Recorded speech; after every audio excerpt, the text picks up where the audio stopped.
উনি করুক না, ওনার ভাইবো আছে, ভাইবো নামক ছেলে, তার ছেলেকে চপ বিক্রি করা, তার সন্তান তার বৌমাকে দিয়ে ভাজা, তার বৌমা ভাজুক, তার ছেলে বিক্রি করুক।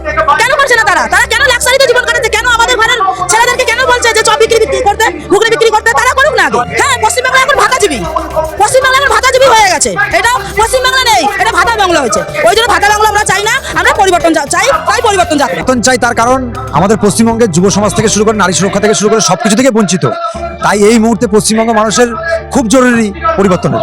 পশ্চিমবঙ্গের যা অবস্থা, 1500 টাকা দিয়ে কি হবে? দেবে তো মাত্র তবু 5 বছর, 5 বছর হয় হচ্ছে 90,000 টাকা। অবশ্যই 90,000 টাকা দিয়ে আমাদের পেট ভরবে না। উনি চোখে শস্যের ফুল দিচ্ছে, মিথ্যাবাদী একটা সরকার চোখে শস্যের ফুল দেখে। যেখানে আমার রাজ্য করে মহিলা অত্যাচারিত হচ্ছে, উনি সুপ্রিম কোর্টে না গিয়ে টাকার ব্যাগ নিয়ে মায়ের বাড়িতে চলে যাচ্ছে, মায়ের কাছে তার মেয়ের সম্মান নিতে। সে একটা মহিলা বলে আমরা অন্তত মনে করি না। বাংলার মা বোনেরা ওকে সম্মান দেয় না, মনে করে না।